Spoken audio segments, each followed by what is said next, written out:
ಎಲ್ರಿಗೂ ನಮಸ್ಕಾರ ವಿದ್ಯಾರ್ಥಿಗಳೇ. ಇವತ್ತಿನ ವಿಡಿಯೋದಲ್ಲಿ second PUC 5 marks letter writing ಅನ್ನು ಸಂಪೂರ್ಣವಾಗಿ ನೋಡೋಣ.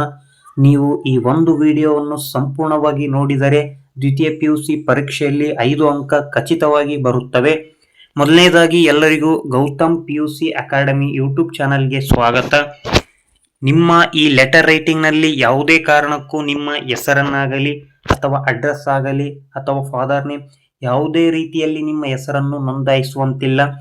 ಆ ಸ್ಥಳದಲ್ಲಿ XXX ಮತ್ತು YYY ಈ ರೀತಿಯ ಅಲ್ಫಾಬೆಟ್ಸ್ ಗಳನ್ನು ತುಂಬಬೇಕು. ಮತ್ತು ಯಾವಾಗಲೂ ಲೆಟರ್ ರೈಟಿಂಗ್ ನಲ್ಲಿ ಈ ಕಡೆ ಸೈಡ್ ಮಾತ್ರ ಬರೆಯಬೇಕು. ಈ ಕಡೆ ಸೈಡ್ ಬರೆಯುವಂತಹ ಅವಶ್ಯಕತೆಯೇ ಇರುವುದಿಲ್ಲ. ಲೆಟರ್ ರೈಟಿಂಗ್ ಕೇವಲ ಎಡಗಡೆ ಮಾತ್ರ ಇರುತ್ತದೆ. ಮೊದಲನೇದಾಗಿ XXX ಅಂದ್ರೆ ಇದು ನಿಮ್ಮ ಹೆಸರು ಇದ್ದಂತೆ. XXX ಯಾವುದೇ ಲೆಟರ್ ಕೊಡ್ಲಿ, ಅವರು ಯಾವುದೇ ಸಬ್ಜೆಕ್ಟ್ ಕೊಡ್ಲಿ, ಯಾವುದೇ ಕೊಡ್ಲಿ, ಅದರಲ್ಲಿ XXX ಎಂದು ನೀವು ಮೊದಲನೇದಾಗಿ ತುಂಬಲೇಬೇಕು. ಅದಾದ ನಂತರ YYY ಇದು ನಿಮ್ಮ ಅಡ್ರೆಸ್ ಇದ್ದಂತೆ.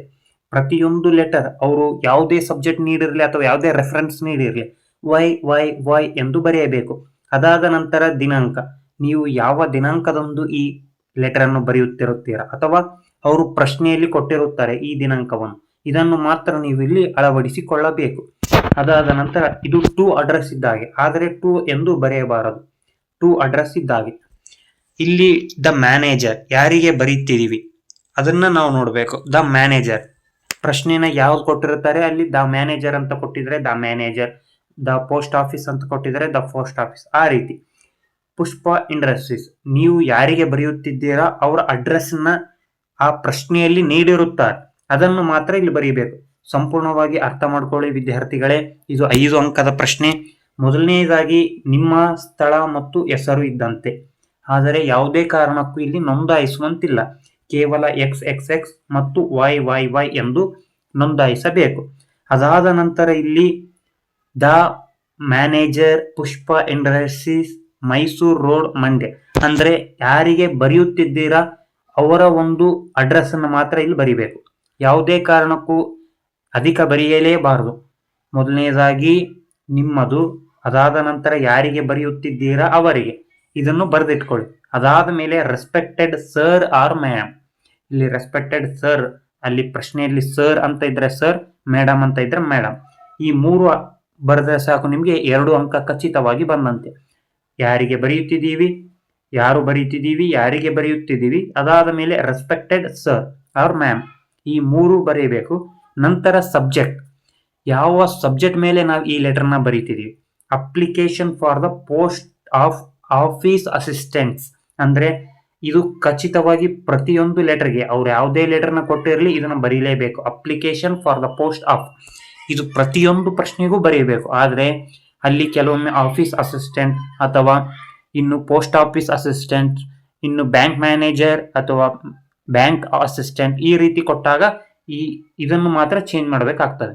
ನಂತರ ಪ್ರತಿಯೊಂದು ಲೆಟರ್ಗೂ ಸಬ್ಜೆಕ್ಟ್ ಅಲ್ಲಿ application for the post of ಅಂತೂ ಖಚಿತವಾಗಿ ಬರೆಯಲೇಬೇಕು. ನಂತರ reference, your advertisement which appeared in Deccan Herald dated by 3/6/2026. ಪ್ರತಿಯೊಂದು ಲೆಟರ್ಗೂ ಸಹ ಯುವರ್ ಅಡ್ವರ್ಟೈಸ್ಮೆಂಟ್ ಖಚಿತವಾಗ್ಲೂ ಬರೀಬೇಕು ರೆಫರೆನ್ಸ್ ಅಲ್ಲಿ. ಇದು ಅವರು ಯಾವ ಅಧಿಕೃತವಾಗಿ ನೀಡಿರ್ತಾರೆ ಅದನ್ನು ಮಾತ್ರ ಇಲ್ಲಿ ಬರೀಬೇಕು. ದಯವಿಟ್ಟು ಕರೆಕ್ಟ್ ಆಗಿ ನೋಡ್ಕೊಳ್ಳಿ ವಿದ್ಯಾರ್ಥಿಗಳೇ. ಮೊದಲನೇದಾಗಿ ಯಾವುದೇ ಲೆಟರ್ ನೀಡಲಿ XXX YYY ಡೇಟ್, ಅದಾದ ನಂತರ ಯಾರಿಗೆ ಬರೆಯುತ್ತಿದ್ದೀವಿ ಅವರ ಸ್ವಲ್ಪ ಅಡ್ರೆಸ್ ಬರೀಬೇಕು. ನಂತರ ರೆಸ್ಪೆಕ್ಟೆಡ್ ಸರ್, ನಂತರ subject application for the post of ಖಚಿತವಾಗಿ ಬರೀಬೇಕು. ಇಲ್ಲೇನು ಕೊಟ್ಟಿರ್ತಾರೆ ಅದನ್ನ ಬರೀಬೇಕು. ನಂತರ reference, your advertisement which appeared in Deccan Herald dated by, ಇದು ಯಾವ ನೀಡಿರ್ತಾರೆ ಅದನ್ನ ಬರೀಬೇಕು. ಓಕೆನಾ. ನಂತರ in response to your advertisement mentioned above, ಪ್ರತಿಯೊಂದು ಲೆಟರ್ಗೂ ನೀವು ಖಚಿತವಾಗಿ ಬರೀಬೇಕಾಗಿದ್ದು ತೋರಿಸ್ತೀನಿ ನೋಡಿ ವಿದ್ಯಾರ್ಥಿಗಳೇ. ಇಲ್ಲಿಂದ ಇಲ್ಲಿವರೆಗೂ ಇದನ್ನೇ ಬರೆದಿಟ್ಕೊಂಡ್ಬಿಡಿ. ಇದೇ ಪ್ರತಿಯೊಂದು ಲೆಟರ್ಗೂ ಬರೋದು, ಆದರೆ ಇಲ್ಲಿ ಕೇವಲ ಒಂದು ಮಾತ್ರ ಚೇಂಜ್ ಆಗ್ತದೆ, ಅದು ಆಫೀಸ್ ಅಸಿಸ್ಟೆಂಟ್ಸ್ ಮಾತ್ರ. ನಂತರ ಇವೆಲ್ಲ 100ಕ್ಕೆ 100 ಇದೇ ಬರೆದಿಟ್ಟುಕೊಳ್ಳಿ ವಿದ್ಯಾರ್ಥಿಗಳೇ. 5 ಅಂಕ ಖಚಿತವಾಗಿ ನಿಮಗೆ ಸಿಕ್ಕೇ ಸಿಗುತ್ತದೆ. In reference to your advertisement mentioned above I take this opportunity to apply for the post of. ಇಲ್ಲಿ ಕೆಲವೊಮ್ಮೆ ಆಫೀಸ್ ಅಸಿಸ್ಟೆಂಟ್ ಅಂತ ನೀಡಿರ್ತಾರೆ, ಇನ್ನು ಕೆಲವೊಂದ್ಸಲ ಮ್ಯಾನೇಜರ್ ಅಥವಾ ಯಾವುದು ನೀಡಿರ್ತಾರೋ ಅದು. ಪ್ರತಿಯೊಂದು ಲೆಟರ್ಗೂ ಇದನ್ನಂತೂ ಕಂಪಲ್ಸರಿ ಬರೆಯಲೇಬೇಕು ವಿದ್ಯಾರ್ಥಿಗಳೇ. Advertisement mentioned above, I take this opportunity to apply for the post office in your industries. I fulfill all your requirement as I have completed BCom with first class having 90% in the year 2016. I am proficient in both English and Kannada, also computer. ವಿದ್ಯಾರ್ಥಿಗಳೇ, ಇಲ್ಲಿರುವಂತಹ body of letter ಹೇಗಿದೆಯೋ ಸಂಪೂರ್ಣವಾಗಿ ಹಾಗೆ ಬರೆಯಬೇಕು ವಿದ್ಯಾರ್ಥಿಗಳೇ. ಬೇಕಿದ್ರೆ ಇಲ್ಲಿರುವಂತಹ 90% ನೀವು 95% ಮಾಡ್ಬೋದು ಮತ್ತು 2016 ಅಂತ ಇರುವಂತಹ 2019 ಮಾಡ್ಬೋದು. ಆದರೆ ಫುಲ್ ಆಫ್ ಬಾಡಿ ಲೆಟರ್ ಅಂತ ನೋಡಿದಾಗ ಸಂಪೂರ್ಣವಾಗಿ ಹೇಗಿದೆಯೋ ಹಾಗೆ ಬರೆಯಬೇಕು ವಿದ್ಯಾರ್ಥಿಗಳೇ, ಯಾವುದೇ ರೀತಿಯ ಚೇಂಜಸ್ ಮಾಡುವ ಆಗಿಲ್ಲ.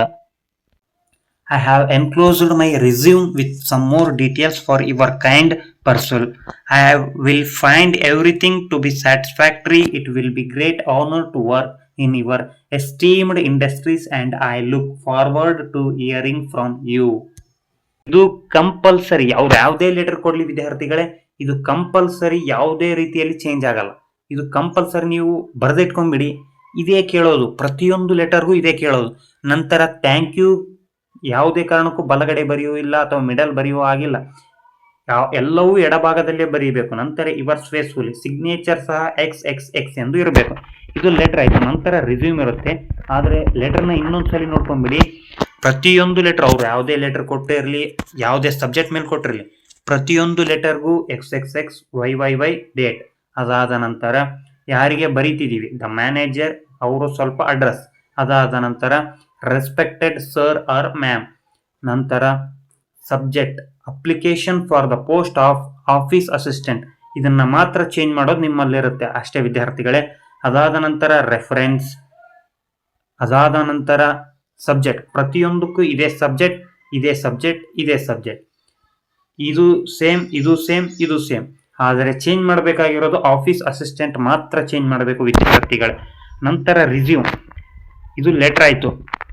ಅದಿಷ್ಟು ಕಂಪ್ಲೀಟ್ ಮಾಡಿದ್ರೆ ನಿಮಗೆ 3 ಅಂಕ. ನಂತರ ರಿಸ್ಯೂಮ್ ಅಂತ ಇರುತ್ತೆ, ಇದಕ್ಕೆ 2 ಅಂಕ ಇರುತ್ತೆ. ಈ 2 ಅಂಕನ ಆರಾಮವಾಗಿ ಪಡ್ಕೊಳ್ಬೋದು. ಇದರಲ್ಲಿ ನೀವು ಅಷ್ಟು ಬರಿಬೇಕಂತೇನಿಲ್ಲ. ಫಸ್ಟ್ ನೇಮ್ XXX, ಯಾವುದೇ ಕಾರಣಕ್ಕೂ ನಿಮ್ಮ ಹೆಸರಾಗಲಿ ಅಥವಾ ಬೇರೆಯವರ ಹೆಸರಾಗಲಿ ಬರೆಯುವಂತಿಲ್ಲ. XXX ಎಂದು ಬರಿಬೇಕು.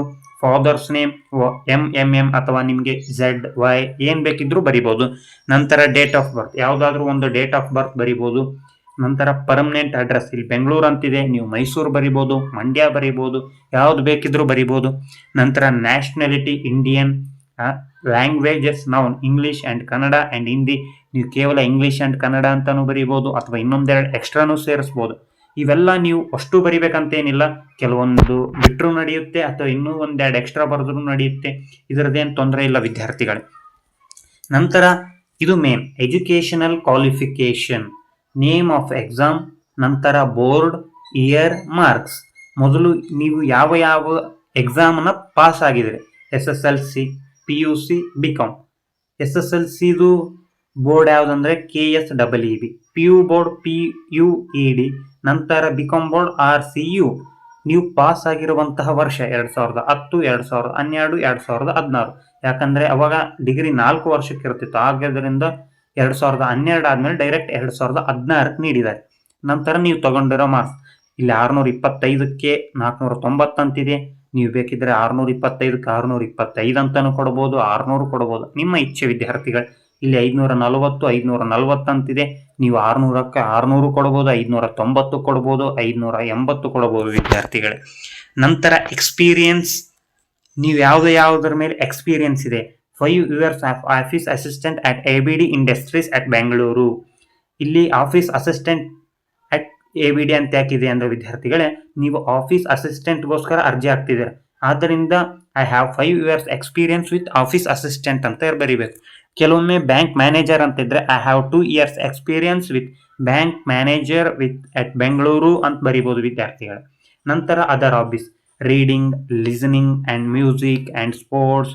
ಇನ್ನು ನಿಮಗೆ ಬೇಕಾದರೆ ಕ್ರಿಕೆಟ್, ಎನಿಬಡಿ ಏನು ಬೇಕಿದ್ರೂ ಬರೀಬೋದು ವಿದ್ಯಾರ್ಥಿಗಳು. ನಂತರ ಕೊನೆಯದಾಗಿ place and date, place Bengaluru, date. ಕೊನೆಯದಾಗಿ ನೀವು ಸಿಗ್ನೇಚರ್ನ ಮಾತ್ರ ಬಲಗಡೆ ಹಾಕಬೇಕು ವಿದ್ಯಾರ್ಥಿಗಳೇ, ಎಕ್ಸ್ ಎಕ್ಸ್ ಎಕ್ಸ್.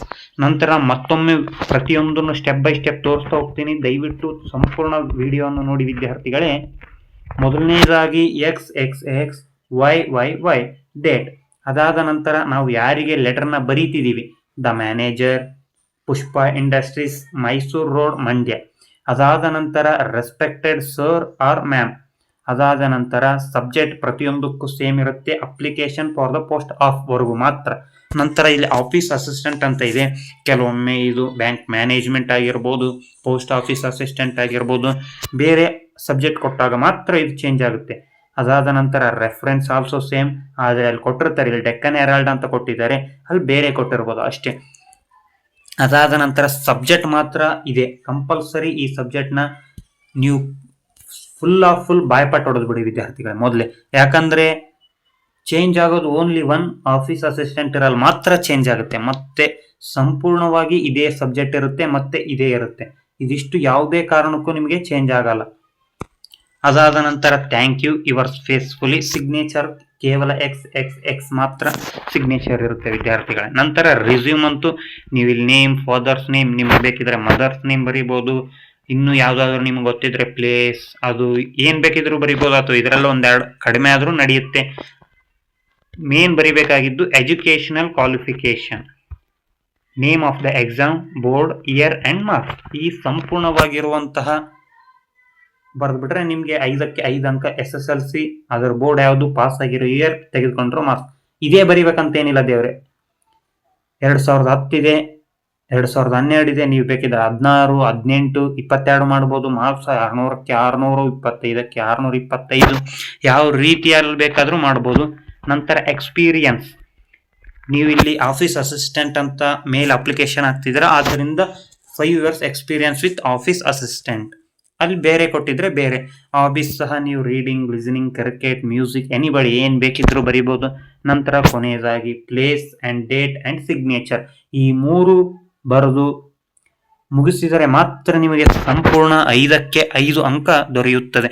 ಇಲ್ಲಿಗೆ ನೀವು ಸಂಪೂರ್ಣವಾಗಿ ವಿಡಿಯೋ ನೋಡಿದ್ರೆ ಎಲ್ಲ ಸೇಮ್ ಆಗಿರುತ್ತದೆ, ಪ್ರತಿಯೊಂದು ಲೆಟರ್ಗೂ ಸೇಮ್ ಆಗಿರುತ್ತದೆ. ಸಂಪೂರ್ಣವಾಗಿ ನೋಡಿಟ್ಕೊಂಡ್ಬಿಡಿ. ಕೇವಲ ಚೇಂಜ್ ಆಗೋದು ಮಾತ್ರ ಎಲ್ಲೆಲ್ಲಿ ಆಫೀಸ್ ಅಸಿಸ್ಟೆಂಟ್ ಅಂತ ಇರುತ್ತೆ ಅಲ್ಲಿ ಮಾತ್ರ ಚೇಂಜ್ ಆಗುತ್ತಾ ಹೋಗುತ್ತೆ.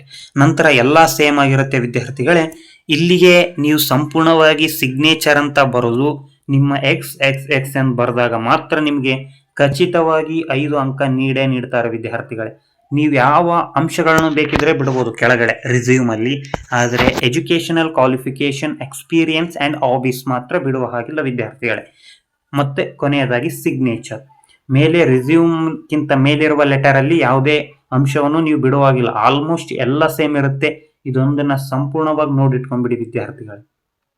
ಇಲ್ಲಿಗೆ 5 ಅಂಕ ಬರುತ್ತೆ ಮತ್ತು ಲೆಟರ್ ರೈಟಿಂಗ್ ಸಂಪೂರ್ಣವಾಗಿ ಮುಕ್ತಾಯಗೊಳ್ಳುತ್ತದೆ ವಿದ್ಯಾರ್ಥಿಗಳೇ. ಧನ್ಯವಾದಗಳು.